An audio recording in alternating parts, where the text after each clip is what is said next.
consumerism were abandoned by, say, 50% of the buyers, consumers in this country, I can imagine 50% of the people in this country suddenly refusing to buy.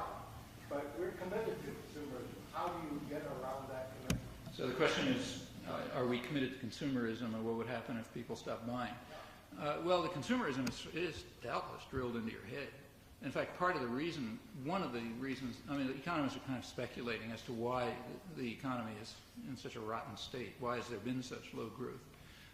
And one of the speculations is that it is very much, it's becoming kind of like a craft economy, where you can't sell people things they need, you know, like, or want, like, say, a refrigerator or a car or something like that.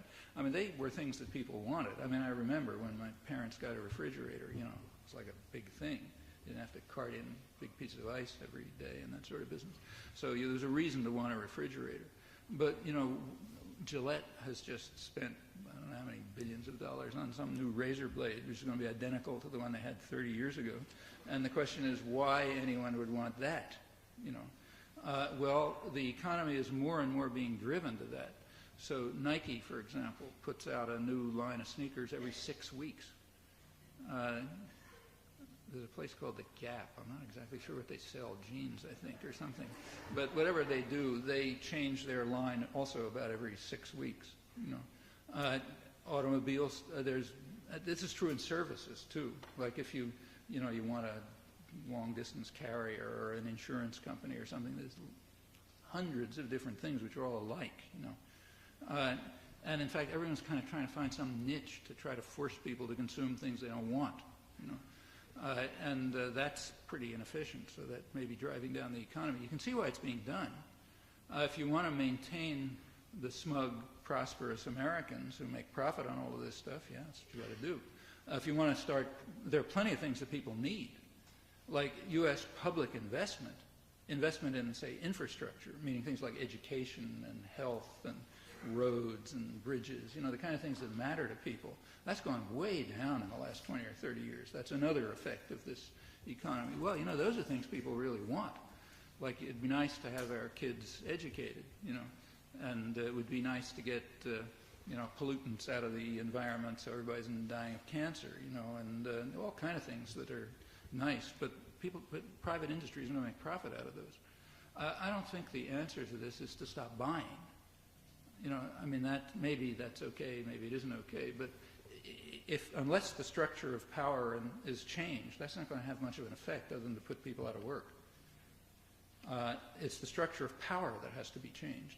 Why should decisions over investment be in the hands of private tyrannies who, for their own purposes, would prefer to have to spend, you know, about a sixth of gross national product in marketing, meaning trying to induce people to buy things they don't want. Okay, that's a big piece. That's like over $1 trillion a year. Why should decisions be in their hands to do that rather than in the hands of the public, which might make quite different decisions, like, for example, to improve schools or to get people health care, you know, or to have a mass transportation system you could use or something like that.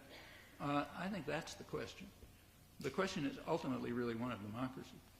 Who's going to control, who decides? That's the question. So people are scared to death of being downsized. Yeah? Afraid of losing their job. That's right. Is there a will in the public to oppose the power?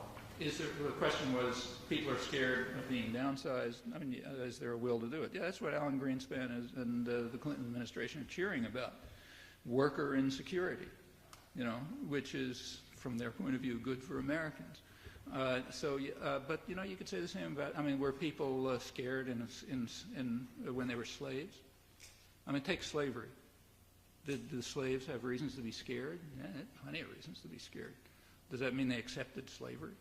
No, there's slave revolts all the time. You know, the kinds of things that we're scared of are pretty minor as compared with what most people in the world face. Very minor, in fact. And if we're unable to make the effort to deal with these problems, that's pretty sad. And I think that people are not that scared. I think they are made to feel helpless. They're made to feel, yes, there's a free market economy and it's doing all kind of wonders, and if you feel rotten, there's something wrong with you, you know. And there's nothing you can do about it anyway because it's immutable economic laws. It's kind of like arguing against the law of gravitation or something. So they feel helpless. But they're not, you know. None of this stuff is immutable laws. They're not helpless. They have plenty of opportunities to do things. It's happened plenty of times in the past. Actually, we've been through this ourselves in the past. The 1950s were very much like today.